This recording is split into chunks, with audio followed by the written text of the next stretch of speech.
What is up, everyone? Chris Manning here. Evan Dameral's with me, and we've got two very special guests: Carter Rodriguez, Justin Rowan from the Chase Down. A little second part of a little live fest we're doing. We're gonna get into more stuff. We're gonna talk a little Rajon Rondo. Justin has a Cavs Grizzlies pointy he would like to get off his chest that we're gonna start with. So Justin, you're on the spot. You said this in G Chat earlier, so now after the break, you have to kind of put this out there.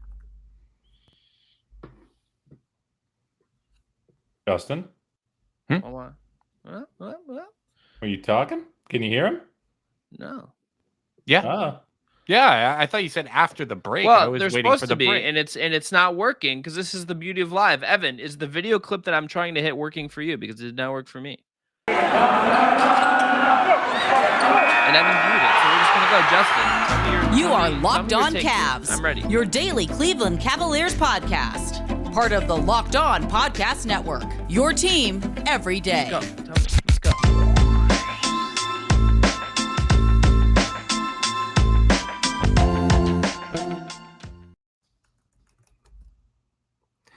It wouldn't be a Locked On Cavs production without a technical difficulty, and Chris left. So, guys, how we doing? While we wait for Chris Manning to rejoin us. It's been a while. I'll say it. It looks better with the three cameras anyway. We see the Locked On Cavs logo. I think it's better without them. More of my face is always a good thing. Here he comes and now. He's back. There he is. And he's back. No idea what happened. We're back and we're hanging in there. Justin. This is I worked on magazines in college. I can't claim any video, and Evan, you can roast unless you want. It's fine. Justin, you have a Cavs Grizzlies. We didn't talk about Cavs Grizzlies at all, which was on the Chase Down, which I think was for me the most fun. I think the most fun Cavs game I've watched all year, maybe. I think it was too. What made it such a good game for me was just kind of the intensity throughout. Like both teams came out guns blazing.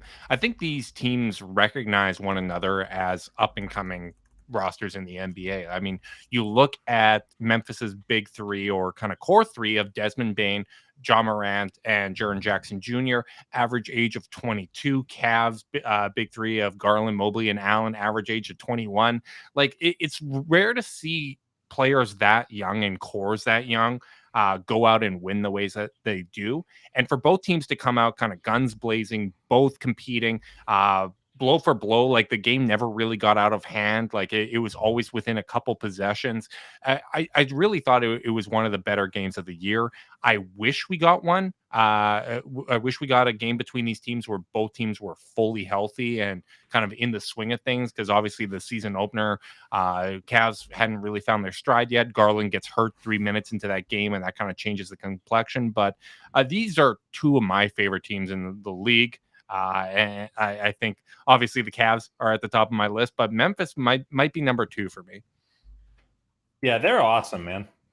Genuinely, one of the most fun teams in the league to watch. They have kind of adapted their identity from this grit and grind thing to just being like, they're just so competent everywhere. They're so fun. They have an electric star in Ja, and then even a guy like Jaren Jackson feels like he's figuring it out in a way that we've kind of been waiting on him to do for such a long time. And like, I said this in the offseason. I would love for the Cavs to be a franchise like Memphis, a good but maybe never quite great, but always consistent kind of franchise. And yeah, I just love them. It sucks that we didn't win. I really wanted them to be able to take that one. And it does feel like various Darius maladies forced this one into a sweep, because he got hurt in the opener and then obviously was still getting his legs back in this one. Evan and I were talking about this when we recapped the game, but I just generally want them to like realign conferences so I can watch these teams play more. I want them in a playoff series. I want this Darius like competition to because think about just how even just them directly. Mm-hmm. Is goes to Murray State, 4-year college, took a while to get to where he is, or 2-year college play, excuse me, but not like this heralded recruit. Darius, top end recruit, kind of assumed one and done, all this stuff. I just love that you could have that kind of tapestry. And frankly, Ja would go to Evan. I know Evan agrees with me. Ja would go number 1 in a redraft of that class. Zion probably still goes number 2. Darius is 3. These are 2 of the best 3 players from that draft class at this point. It's just fun. I want more of it. I want more of it. I was a little tongue in cheek when I tweeted out, but it really does feel like kind of this generation's version of Chris Paul and Darren Williams, where it's So which one of them is fighting a former NFL running back on a Jake Paul undercard in like a decade? Ja. Okay, It's okay. got to be Ja. Ja. You know, the more athletic one that maybe some people have an argument is the Okay. better player for now. But Okay. I think from a longevity standpoint, it's going to be Darius. That's a little bit of a take there. But I think there's some parallels in the style, the way that they play. And I just think these guys are franchise point guards in the same way that those two were. Obviously, the parallels of both of them being in the same draft class. I just think it's really great. And I agree with you, Chris. Like, I think it would be fun if we got like playoff series against these teams. It's unfortunate that would have to be an NBA Finals. I think if there was expansion and realignment, it would probably be Minnesota moving east. Just kind of some of those football rivalries with Chicago, Milwaukee, and whatnot. But you know, like I love these matchups. I wish we got more of them, but I think both point guards are just so special, and it's cool that they're friends off the court as well. Yeah. No, that's the coolest part because I asked Darius about that post game and I said, like, well, what's it like to go toe to toe with Ja? And he's like, well, first off, he said, I'm not an all-star, but he called Ja an all-star. And then he said he doesn't care if he's an all-star. I should clarify. But it was just a fun game. Like Carter said, Darius's legs kind of gave out at the end. Darius shared with the media post game that whenever JB pulled him from the game, he absolutely agreed because he needed every second of rest that he could get just because he felt winded. And I think that is going to be his next step from COVID recovery. Is just like, so Kevin Love shared with us too, is just his lungs getting used to being out on the floor and kind of playing at 100% speed, not facing your teammates in practice scenarios or scrimmage scenarios or things like that. So like that's going to be an adaptation for Darius going forward. And like it's a real bummer because it's a momentum killer because I wish selfishly as just a fan of one of these two teams and someone who admires what the Grizzlies are building, because I've on the record quite a few times saying I'm envious of what they've kind of built because they're just an analytics just like dream, and they're also just like so loaded with young talent that it's intriguing to see where they go. Can I say this though? What? Cavs have a higher ceiling. Yeah, I think. Yeah, I don't think that's wrong. Just because I don't think that's a hot take. Just because Mobley is the central figure for Memphis, and then you have like Jaren Jackson Jr., which I think he's going to be really good, but I'm still a little uncertain about what he's actually going to be. He's someone that looks up to Mobley, right? Like he's like, you know what, in a couple of years I can get where he is on the defensive end of the floor. I mean, that is all jokes aside, that is the crux of the argument is Evan Mobley might be a top 5, top 3 player in the league, and the Grizzlies don't have anyone like that yet. Yep. And the Cavs supporting players are also looking really, really promising as well. Not to say Memphis' supporting players aren't also super promising. Bane has taken a real jump. Jackson is turning into a legitimate player, but like as good as Ja is, I don't see top 3 in the league for him. Yeah. The thing that I think they have ahead of Cleveland now that I think is going to be one of the most important Cavs projects the next 3 years is just depth. Like I think their depth is just a little better, and I think the Cavs a lot better.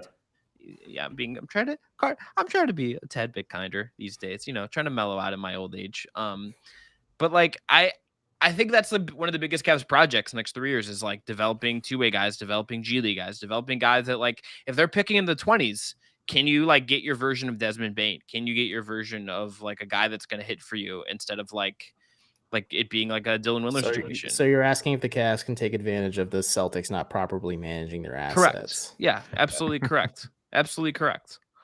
Yeah, and it's interesting too because we're kind of comparing the core 3 for these teams, and like Desmond Bane, same age as Jared Allen, Jaren Jackson Jr., 2 years older than Evan Mobley, Ja obviously a year older than Darius Garland, and then after that, like you got these guys from Memphis who weren't even active in Dylan Brooks, 25 years old, really like he check player, but you know he competes really hard, and I would, if I was the Cavs and I could have Dylan Brooks on my basketball team, I would take Dylan Brooks on my basketball team like 10 out of 10 times. Oh, 100%. Awesome. And that goes beyond my Canadian bias.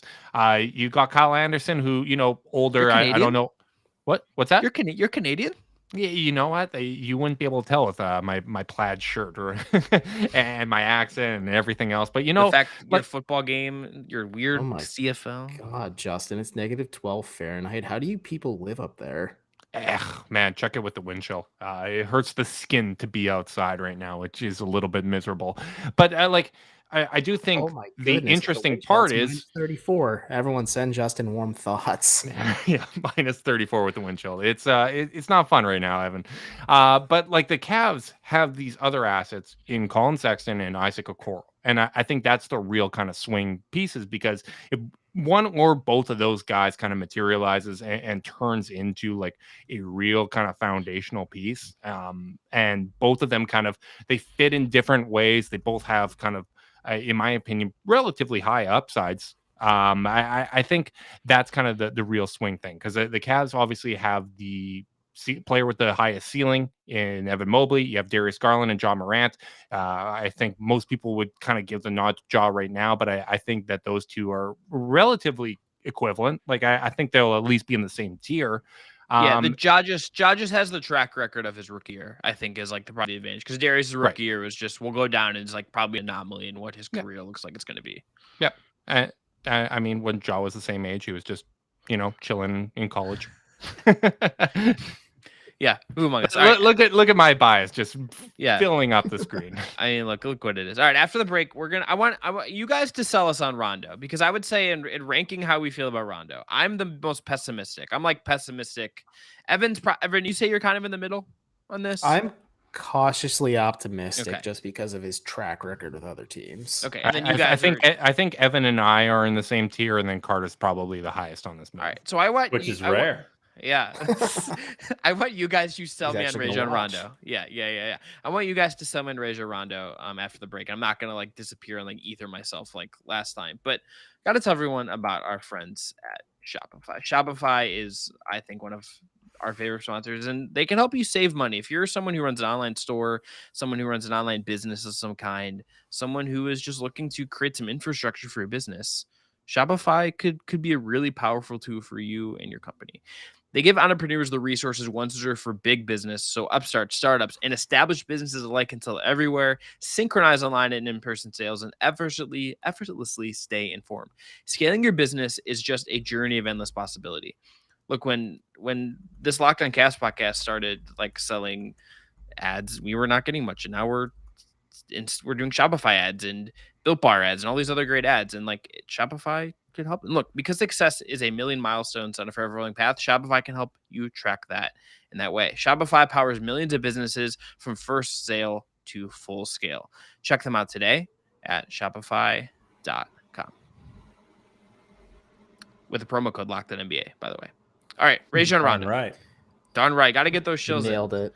Look, Evan knows this copy's honestly, you need an editor for being That's honest. why I gave it to you. That's right. That's why you did. All right, Carter, I want to start with you, because you're the guy who's like, keep the trains on time. I'm going to turn to you. Keep the trains on time here. Rajon Rondo, sell me on it. I just think I think what they're going to ask him to do is right within what he's got left in the tank. I think that's really the root of my optimism here. I think that when you look at kind of Rondo's deficiencies as a player at this point, the finishing around the rim is not there anymore. Guess who else is finishing around the rim was not exactly sterling. Ricky Rubio. It's fine. They need him to find they need someone who could throw a decent entry pass to big men. He can do that. They need someone who can spot up and hit a wide open three. He can do that, or at least has proven the ability to do that. And then when you look at the things that is really painful for him, like, for example, on defense, he's just the worst gambler at this point in his career. Like, not a lot of fundamental stuff and a lot of just hunting for steals. If you ever wanted a security blanket for a guard who is making a mistake, is there a better one than Evan Mobley and Jared Allen to clean up the back line? So, and then when you look at the personality concerns, where has Rajon Rondo failed? He has failed when he is playing in hyper rigid systems that don't let him kind of just be him. And like this concern about like small market, he's played in weird markets on weird teams. I'm not super worried about that. And like in terms of the prickliness, I think he's going to be a little different than Ricky, right? Where Ricky is a good vibes guy by all accounts. Rondo is not always a good vibes guy, but he is a respected guy by players. I think he'll probably be a dick to the kids a few times, but as long as the kids on this team are receptive, and I think this says a lot more about the players around Rondo than it does about Rondo. But I think Darius Garland is not going to get all up in his feelings if Rondo lights him up after a mistake.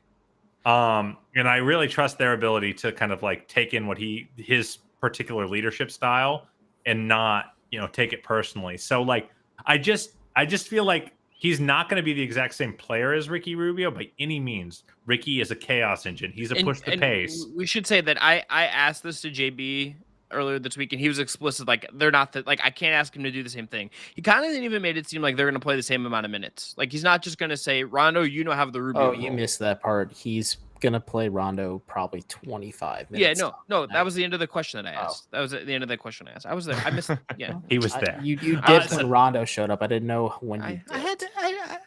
You have obligations. I understand. Kids.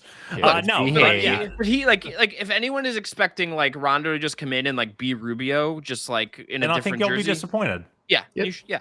But the Cavs are expecting that. I think that's good. If you know what Rondo is, which is a very methodical, he's a little LeBron-esque in that way, where he'll only push when he has an advantage. He will not just generate an advantage by pushing like Ricky would. But like, while he will take some things off the table, I think everything across the board he's going to do is 10% worse, at least. Again, they needed a functional dude who could run pick and roll. You look at the way Evan Mobley's played the last few games as a primary attacker while Darius was out. That could continue with Rondo on the floor, and Rondo can actually get him the ball in the right spots to do that kind of stuff. So, like, I just think they were kind of screwed before Rondo got here, and now they're not so screwed. And how could I not be excited then? It is helpful, and for me, kind of looking at the Rondo situation, like it is a drop off from Ricky. I think what gives me some cautious optimism is what he's going to be asked to do. I think he can still do it. Like, I think he can still run a functional pick and roll. You look at the stats in LA, he was playing about a third of his minutes with Russell Westbrook, which there is no scenario where that would work. They had a -20 net rating together, only a -6 net rating with Rondo on and no Westbrook. But without Russell Westbrook, his assist percentage jumped up to 38%. His true shooting percentage jumped up 13 points. Every single one of his metrics got a whole lot better without Russell Westbrook on the court. And I think he's going to be put in a better situation to highlight what strengths he still has. And obviously, he's not going to be the bailout option that Ricky Rubio was. When the half-court defense is set, the first action and second action break down, and we just need someone to go out there and take a shot. At the start of the year, it was Sexton. Then Sexton's down. Rubio has to take those shots. Rondo's not going to step into the role. I think that what's going to end up happening is you give those opportunities to Evan Mobley. You give it to young guys that can actually benefit from those opportunities. They might not do as good of a job as Ricky Rubio or as Sexton would have. I think they definitely won't do as good of a job in those spots as Sexton would have. But what I do think is they can benefit from that experience. So I think kind of dividing up Ricky Rubio's responsibilities and giving Rondo the playmaking and other players the scoring and sharing that load, I think it can work out. This is where I'm fascinated about what JB Bickerstaff decides to do, because I think like the solution here is like play Rondo like 25 minutes a night, maybe closer to 30. Mix and match him with like Jetty Osman minutes and things like that, and see how those look. Because like the Rubio Osman thing was like a real thing to me in terms of like Jetty not being like an absolute tire fire this year. Evan Mobley has also just been like the best. It's the best offense he's played since he's come back from protocols. And that obviously started one game with Ricky Rubio, but he's been just like as efficient as we've seen him. We've seen him as, I think, aggressive as we've seen him. That little left hand shot he hit in the short roll last night. Just incredible. Like, and this is with him shooting poorly from three. Like, he's not even like kind of the full like unicorn experience yet, right? Like, we're not seeing that version of him, but he was 6 of 12 last night, 5 of 6 from the line, had 17 points. Like, not even like a great game by his standards, but he's been just much more efficient of late. And like, I want to empower that guy, and I want to see what JB's instincts are here. Like, is he going to empower Evan Mobley to do more? Is he going to empower Garland to do more? Just like, Garland and like wouldn't shock me if like for like a stretch here until they're fully healthy and like kind of everything's in order, if like Garland's playing like 38 minutes and Mobley's playing 30 minutes. I don't think it's going to go that high. Mobley think played 38 minutes last night, and Garland in his first game back from COVID protocols played 36. Yeah, but there's 2 nights off after that. They are going to get a little healthier. You're going to get Jetty back. You're going to get Rajon Rondo in the rotation. Like right now, they don't have anybody in the top 35 in minutes per game. And like, yeah, it's selectively you're going to have nights where these guys shoulder a larger burden and whatnot. But especially with the schedule getting easier, I think there's going to be some garbage times. There's going to be opportunity to rest guys. And I'm not necessarily concerned about Garland at 21 years old playing 34 minutes a night. But, you know, it is something to monitor. I do think what I would encourage is going a little bit deeper in the rotation, just even if it's blowing some leads and whatnot, just keeping guys a little more fresh. Like I think sometimes you are maybe going to have to punt on a game or two, especially when you do have guys go out, because I don't expect them to be completely healthy the rest of the year. I think you're going to have to be a little more conservative with how you approach it. But I do think like overall, I'm not too concerned about the minutes. I am, however, really frustrated that this is once again another situation where when we could have really used Isaac Okoro in this lineup, he's missing 2 to 3 weeks. Like I really wanted him to get some of these playmaking reps and to show a little bit more, because he had been having such a good stretch. And it's just so frustrating that when a guy once again looks to be adjusting to a new role, that all of a sudden he's out of the lineup. And I'm grateful it's only 2 to 3 weeks, but as a fan, like that is just such a frustrating thing to endure, because I think that there is a really great opportunity for him to make an impression prior to the trade deadline here. Not saying that he'd be traded or anything like that, but at least giving the Cavs a better opportunity to assess what they have going into that deadline. Yeah, COVID really messed with the flow. It's awful. It's the worst. Injuries keep coming at the most inopportune times. Injuries and COVID keep coming at the most inopportune times for this Cavs team. They really do, and that's just unfortunate, because I think you guys are all spot on Rondo. I'm just cautiously optimistic because he does have a track record of being a bit of a dick. But Carter is a point. If it's a rigid offensive system where he's allowed to kind of freelance and do what he wants, he's a little bit more non-receptive to those scenarios. He did say today that he's a fan of JB Bickerstaff just because JB is very point detail oriented and doesn't really put up with a lot of bullshit, which I think Rondo resonates with a little bit. I think he's just going to be having some struggles. I think that because they're really going to be drilling home defense. I feel like they're going to be doing that because he said that's the first thing they did is just practice defense today. And I think it's just because the Cavs are a defense first team, that's going to be what their primary focus is. And I think Carter's right that having Evan Mobley and Jared Allen as a safety blanket for Rondo certainly helps. It's just the fact that Rondo's 35 years old. I have my reservations. And I think like 25 minutes a night's really pushing it. And JB's mentioned like there's going to be more often not closing lineups that feature Darius and Rajon on the floor together, which I think if you want to just like look at last night's game against Memphis, instead of having Brandon Goodwin on the floor, you have Rajon Rondo. Maybe that turnover doesn't happen then. But at the same time, it's a butterfly effect and you can't really dwell too much on it as well. But at the same time, like I'm interested to see what happens, but JB's also a coach who's very comfortable with not rocking the boat too much. So, I mean, let's be frank, he benched Jetty Osman for almost a week just because Jetty was so erratic on the floor at times, just to help Jetty kind of calm down and kind of brought him along slowly. So like Rajon starts to rock the boat or acts like a dick in the locker room, I don't think JB has a problem pulling the hook on it.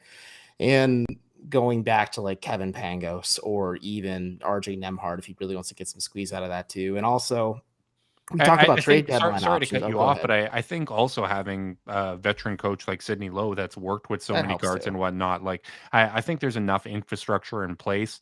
And you look at those times where Rondo kind of butted heads with teammates and coaches and whatnot. A lot of times it's, okay, I'm fighting for opportunities. I still think I have more left in the tank than I do. And he's at a different stage of his career than he was when he was in Dallas or Chicago or anything like that. And there is a need. There is an opportunity for him. There's minutes for him to play. He's not going to be fighting for that. I think that's kind of a situation that's conducive to at least getting the best of whatever he has left. I don't think it's going to be the moon and the stars, but I do think it's going to be something that they need. Evan, let's go to break real quick. Yeah, let's go to break. And let me give you a quick word from today's sponsor, BetOnline. BetOnline would like to wish you all a happy new betting year as we continue our march to the playoffs and beyond. BetOnline remains the #1 spot for all the best sports wagering action for 2022. New year and a new updated desktop and mobile website to sign up today and receive a 50% welcome bonus on your first deposit. Just use our promo code LOCKEDON to get started. From football, basketball, hockey, boxing, and UFC, right to your favorite Vegas casino games, do not wait to take advantage of all the amazing offers available for 2022 and beyond. BetOnline is the fastest and easiest way to wager on all your favorite sports. BetOnline, where the game starts, and the exclusive betting partner of the Locked On Podcast Network. All right, Justin is back. there. Your fellow He's Bob back. Kitty. He's back. My butt. Oh, Carter Rodriguez. everything good? Yeah. Sorry, Millie. My daughter pulled over a corner table in her nursery, and I heard a loud thump mid pod. But then Kylie had texted me and told me there was broken glass all over her carpet. And I don't know if you guys know this. Broken glass in a nursery is bad. I've heard that, but I know none of you good are news parents, is, but the good news is, Carter, that you know without a doubt that is your daughter, because interrupting in the middle of a podcast, there's some resemblance there. That's her game. Yeah, looking for attention when the mics are recording. That's something like that. Oh my goodness. God. Oh boy. Do you guys have anything in terms of like Cavs things you feel like you haven't got to discuss that you feel like has meat? Like, is there anything that's been racking either of your brains? We'll take some questions, but is there anything that you guys feel like you just have you want to fire off here? This is a safe space. There's obviously nobody watching. It's just us four talking. You know, I'm glad Dylan Windler had a nice game last night.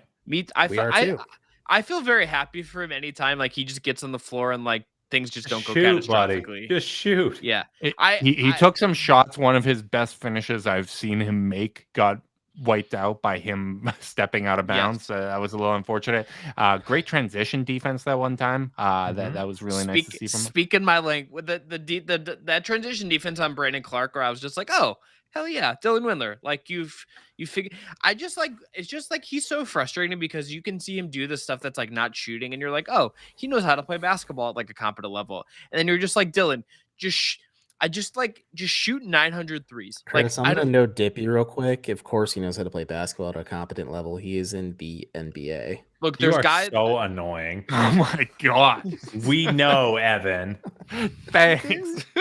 I'm Team Chris on this one. You know what? We're going to gang up here, but I completely agree. Like that's a frustrating thing with Dylan Windler. Like when he was healthy last season and we were kind of feeling good about what he was doing, it was okay. Like he makes smart plays. He kind of moves his feet on defense. He's got good length. Like he's fitting into what the Cavs are doing, but he just becomes invisible so frequently. Just getting exercise out there, as you've said. Yeah, he's just out there exercising. And like the one thing that you would expect him to be able to do, which is shoot, because he's got a gorgeous jump shot. It looks so good every single time. Do you remember him in Utah at Summer League? Just like every clip coming out of there was like Dylan Windler shooting a three from like 4 feet beyond the arc. Even to start this year, like he came out and he was pulling up and taking shots, and I was feeling really good about it. And there's going to be an opportunity here for someone to earn some minutes, whether it's Dylan Windler, whether it's Brandon Goodwin. I thought he played a really good game. Finishing's a little bit concerning. The fact that he's not really a threat from three, can't hit his free throws right now, like that sort of thing concerns me a little bit. But there's an opportunity for guys to go out there and earn a spot, if not in the rotation, just outside of it, where if guys are out, they're going to be counted on it and they're going to get those opportunities first. But the Cavs aren't it's no secret the Cavs aren't the deepest team in the world. That certainly hasn't changed with more guys going down with injuries. But it is nice to have a guy like Lamar Stevens come in and play well and give them good minutes. It's nice to have Dean Wade give them good minutes. Two undrafted players there. And if Dylan Windler could get himself into that mix, my God, that would feel nice. That's the difference, I think, between Lamar and Dylan is that like Lamar has limitations, like not like he's not a good shooter. Like you could argue he's more limited as in terms of the archetypal NBA wing than Dylan. Yeah, he's a 4 on like last year they played him as a functionally a 4 on offense where he would like stand at the elbow opposite from whoever's playing center and like dive to the rim. Like they were not like trying to masquerade him as a wing. But like I feel like he goes out there and it's like I just think Lamar probably will like make some positive things happen. There's going to be some tough moments, but like remember that play against Atlanta he had last year? That was like one of the highlights of that season. Like he will go out there and like make some like I'm putting this in air quotes because it's like cliche and like I don't always know what it means, but like he makes winning basketball plays. Like he is not invisible when he's on the court. Dylan is oftentimes just he looks, and I don't know if it's like hesitancy. I don't know like if it's just like I imagine it might be a little bit of the Darius. I think it's a bit of the Darius thing where he's kind of obsessed with the right play and being a good teammate. Like you'll see I think he genuinely sometimes would rather pump and drive and try to kick out for a wide open bucket for the Cavs than take a moderately contested three.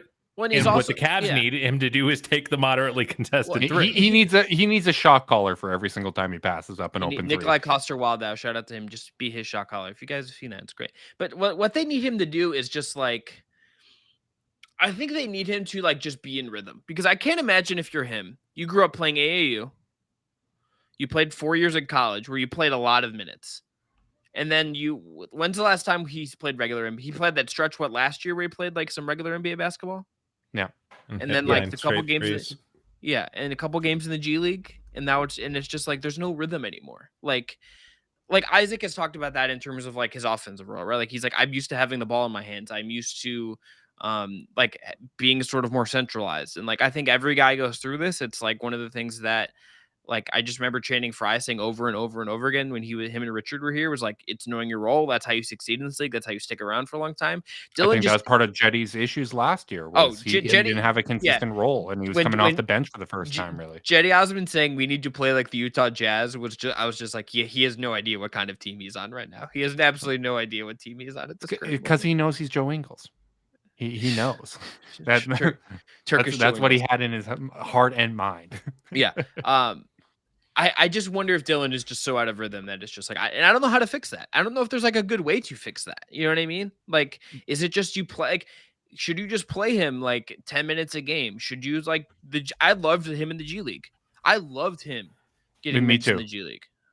Two things. One, do you think it's a confidence thing with him? And two, do you think the G League hitting pause on their season after the Vegas bubble for a couple weeks is kind of playing a factor in both of them? I mean, obviously he's playing because out of necessity. This team is very thin on the wing with Okoro and Osman out, so they kind of have to play Windler out of necessity. I mean, but I just watched Lance Stevenson like hit a step back three over Kevin Durant. But Lance Stevenson just doesn't care. He was in the G League. Martin Rickman told me there's a reason why he signed a 10-day contract. Yeah, he doesn't. Yeah, he doesn't. I think some of it is, and I think Carter was pretty on the money there. We were saying it's similar to Darius, but I think it's similar to what Duncan Robinson had going on the first year in Miami, where you have something that's working. You have all these guys that are playing well out there. And then when you get your opportunities, you don't want to mess with what's going on, right? Like you just want to be a part of the success. You're afraid to have a high usage when there's so many players that are playing well and whatnot. And he's just trying to fit in, where he needs to understand, we're giving you the ball. The ball is moving you on the perimeter with the expectation that you're going to shoot it. We want you to finish some plays. And right now, I just don't think that he's got I think he's probably got confidence in his skill set and his ability to do a bunch of things. But right now, it's better off for him to simplify what he does on the court and just focus on taking those open shots and being someone that has gravity, understanding that if he is a threat to shoot, it's going to open up the other facets of his game, which is very similar to what Darius went through. Just obviously a different dynamic between someone that's bringing the ball up the court and someone that's starting off possession, standing in the corner. I have to stop and break the rhythm of the pod. Do you guys know how many points Lance Stevenson has in the first quarter of this game? It's amazing. I've been He has watching that 20 game. points. I've been watching that game on my phone because of the Kyrie thing, and I'm just like, why is Lance Stevenson acting like this is his team? It's because he's Lance Stevenson and he has 20 And points. it is his It's team. like Zaire his Williams team. going off against the Cavs. God, was I mad every single shot he hit. Yeah, Man, this is a shooting like little 35 different. points. This is 20. This is a man who scored. That's a man who scored 10 points in his 14 minutes. Lance has 20 in his 6 and has been out of the league like 3 years. He's just been like one of the many NBA veterans who's like come back through the G League, like Greg Monroe signing like a second 10-day contract, Nick Stauskas, Isaiah Thomas with the Dallas Mavericks after being with the Lakers. Like, there's just a lot going on. Guys, do you want to take some questions? Sure, why not? Let's take some listener questions. Okay. Let's find the spiciest one possible. Well, Greg Schwartz slandering Ohio University in the comments is just rude, frankly. Yeah, well, he's a salty zip. Went to a freaking commuter school. Unbelievable. Evan, you got a question that's kind of directed at you. Justin, all I'm saying is that if you had to go to one of these towns, Athens, Ohio would offer you a nice amount of fun, and like I don't know what to do in Akron. All right, Johnny Taylor. I've had a great time in Akron. Don't you say that. Were you with Ryan Morton? Because that's why I was with Mort. I was also with our buddy Jacob Rosen. Like I've had some good times. Memphis Grizzlies employee Jacob Rosen, man. Yeah. Say. Yes. Trader. All right. So hey, Evan. Hey. Earlier in today's Locked On Cavs, you indicated Kerr Silver could be had for nothing. What could the Cavs go to get? And we talked about this in the chase down, but if you were, I want to ask, like, just kind of tweak this question. What would be the maximum you would pay for Kerr Silver if you're the Cleveland Cavaliers? What is like the most you would give up? What is like your cutoff point if you're going to make a deal? It just depends on the protections in that first round pick this year, because I think you can use that as a bargaining chip to really get the trade going. I think you maybe use those second rounders from Houston and San Antonio as well as options. I mean, like Justin smartly pointed out, like who knows if those have any value this offseason. Maybe you cash in on those now versus later, because who knows what happens with the Spurs. I think the Rockets are going to stay bad. Hot take. I think that's going to be the 31st pick in the draft. But it's the protections in the first and how much Indiana's willing to go in on this trade. It wouldn't be the first time the Pacers have hosed the Cavs in a trade scenario, so it also probably won't be the last either. But I said this on the chase down feed already. Karis LeVert just isn't happy in Indiana. He isn't getting along with Carlisle. He just isn't meshing. I mean, he's miserable. Sabonis is miserable. Turner is miserable. Turner's made it very known he's miserable in Indiana. So I think it's just they're going to slowly start offloading these assets. And if the Cavs can get Karis LeVert, a player they've always admired, a guy who's close to Jared Allen from the Pickerington, Ohio boy. There you go. Almost Ohio Bobcat. If it weren't for John, if it weren't for John Beilein, would have been an Ohio Bobcat. If it weren't for John Gross, man, come on. Well, anyway, Akron's now coaching those loser Akron Zips, may we say? Absolutely. I've got to take about protections. Hit me, Justin. Go ahead. 4. Stop. 4. Right, Okay. protect them from the lottery spots, but beyond that, like I think the floor of this team is so good. And the other thing is, if you're not giving up, if you're hanging on to Colin Sexton and Isaac Okoro, that is at least 5 guys that you are invested in developing and giving developmental reps to next season. Mm-hmm. Cashing that first round pick into a guy that has a year, an additional year on his contract that could be used as a trade asset. Like if you are drafting, like even let's say a Chris Duarte, like a best case scenario for kind of a late lottery pick. Like I just don't think you're going to be able to give them the developmental reps that type of player needs. And getting a proven player that can showcase himself well with the Cavs and either earn a role with them or kind of play their way into a trade asset, just top 4 protected, because that at least protects you from a scenario where, let's say you go into the play-in, you lose in the play-in, all of a sudden you have a lottery pick and it jumps up to the top 4. You want to protect yourself in that scenario, but if you're talking about a pick at 12, 13, 14, I'm not too worried about losing that for Karis LeVert, because I do think that he would help beyond this season. What I will say is I would try to expand that trade a little bit, even if it costs a second round pick, to add someone like a Justin Holiday, like getting an additional ball handler in there, or a Torrey Craig, one of those kind of smaller contracts that can be mixed in at least. I think I would want to get a little more depth on this team so that the rotation isn't as shallow. Torrey Craig definitely feels like a JB Bickerstaff type player. Oh, so 100%. Cavs can get him. And as another guy who could like defend the point of attack, just like because like it was like so glaring that it's like when Okoro isn't playing, it's like I don't know who else you like. Darius did I think as well as you could expect, but like I don't trust Rondo doing that. I would more trust Rondo, I think, off ball at this point in what he is, as smart as he is, even still. Like I would probably trust him as sort of an off ball guy. I don't trust Jetty doing that, like. And Darius has enough going on. Like they're gonna see him try to probably hide him on like the off ball shooter at certain times. I think I would lottery protect it, but I also just like Martin Rickman has gotten me thinking about this in terms. He's just like I don't even think I think the Cavs like need to worry about having their draft pick next year. I don't think they do either. He's just I don't either. Now that Justin's kind of laid it out, you have all these players you're trying to develop already. You don't need to bring in more. I think you need to start bringing more adults and players to support this existing big three you're trying to develop. This is another important thing about the first round pick and just being top 4 protected is it helps Indy win the press release a little bit more. And that's like what's more valuable than those 2 seconds is you really want Indy to feel good about what they're bringing in to sell to their fan base and make it a little easier for them to stomach trading a player for nothing, basically, for this season. And like that's why the first round pick matters, and that's why not insisting on a lotto protection matters, because like ultimately, like you're looking to like make this deal outwardly palatable for both sides. So let's transition to another trade thing. Someone asked about Cam Reddish. We've had a couple questions about Cam Reddish.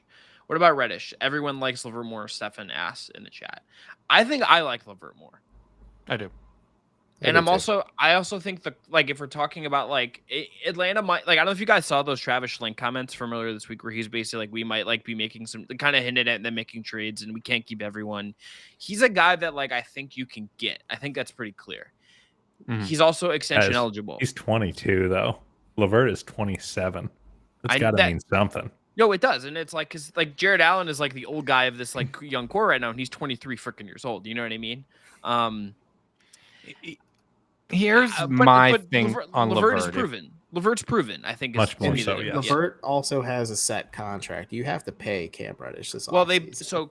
Cam is extension eligible because he's a Darius Garland guy. So you have one more year. So you both have 2. They both technically have 2 years. LeVert just might be like, or let the Radish you would have restricted control over, but he also might be like, I want lots of money. And LeVert might be like, okay, like I'll take some security because he's had bad injury problems. Yeah, I'll take like a slight. I'll take I'll go down to like let's say like 15 a year. There is a cap boom coming in theory. We would think just because of TV money, but like that's speculative. But yeah, Justin, continue. Yeah, like my thing is, I think LeVert threads the needle between what you lost with Colin Sexton and with Ricky Rubio, because I think he's shown some point guard skills with Malcolm Brogdon out in the health and safety protocols. You're seeing kind of those high assist totals and whatnot. He can provide that, but he also provides you with some scoring punch. Cam Reddish, what concerns me is, Atlanta can't pay anybody, but the Gallo contract is a bad one. He's not contributing. Bogdanovich can't stay healthy. He's not contributing in the ways that they thought. Hunter can't stay healthy. And despite all of these wing options not being able to stay healthy and stay on the floor, they are still aggressively looking to move Cam Reddish, and that concerns the hell out of me. I do think the fact that you can wait another year to decide on whether or not Cam Reddish, whether or not you want to pay him, that's attractive. You guys mentioned that on the trade options podcast that you had done a couple weeks ago, and that kind of warmed me up to the concept a little bit more. But the fact that he doesn't provide any playmaking concerns me. Like people get upset at Colin Sexton with over 4 assists a game at the shooting guard position. Cam Reddish is just averaging over 1. He's a 33% 3-point shooter for his career. I know it's up this season, but a big part of why those percentages are so bad and why his efficiency is so low is he takes really bad shots. I think Karis LeVert is a smarter player. I think he's a more developed player. And right now, I think that's what the Cavs need, because you have enough guys that are on the development track. I think you need a little bit more proven talent. And it's not like LeVert is that old. LeVert is also one of the best character guys in the league. Like every coach raves about how much they love him.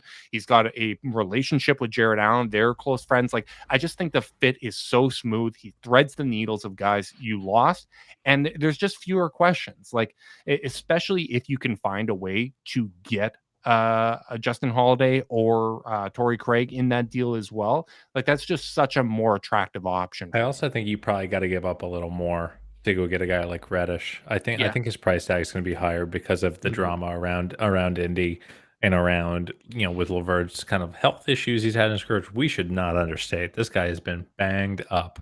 Yeah, on the draft. He also had cancer too. Well, yeah, I'm not counting that as an injury issue. He was hurt all through college, and the Schlenk sorry to cut you off, Carter, but the Schlenk comments today also kind of, I think, tip the hand of what they're looking for. Like the idea of combining Radish with Gallo to consolidate and get a more proven option. They're trying to get off that Gallo contract, and they're looking to bring someone in that brings immediate value to them.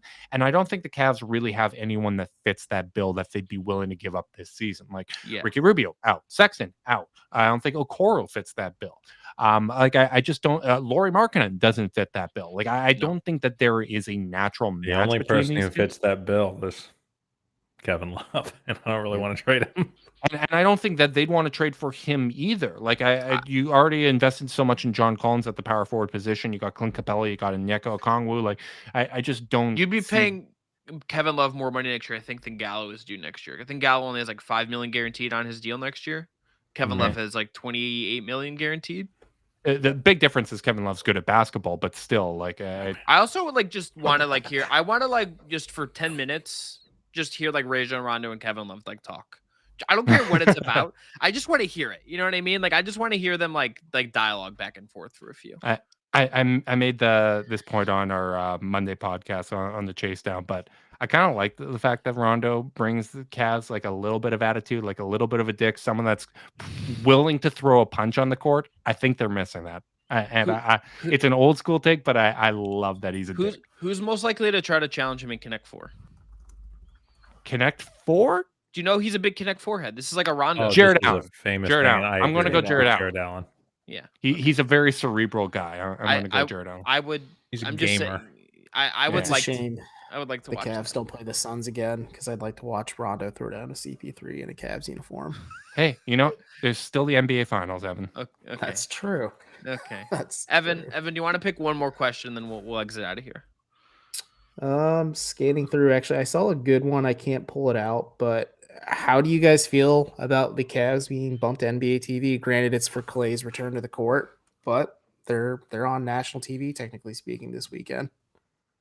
I don't accept fake national TV games. Yeah, give me on TNT or give me nothing. You know what? They've gotten some love. Saying, We've like, gotten some national games up here in the Great White North. We have got a few national televised Cavs games already this season, so that's kind of nice. Normally, NBA TV games are a little annoying for me because I like watching my games on League Pass and getting the arena camera and all that good stuff. But I at least I'm still.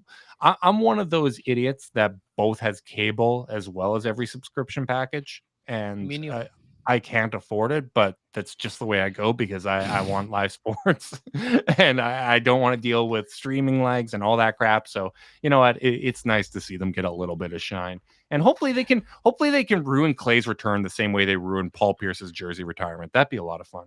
Oh, I gotta say, the Clay is much. I know, like he had the comments in the finals, but like he's not. Bro, like, I love Clay. I love Clay. Clay fits my vibe more than any other NBA player. I really like it. I like that team a whole lot more now that they don't have KD. I still hate them. But it's a good hate. It's a good sports hate. Yeah. It's fun to have a team to root against. Did you guys see, by the way, the Steve Kerr?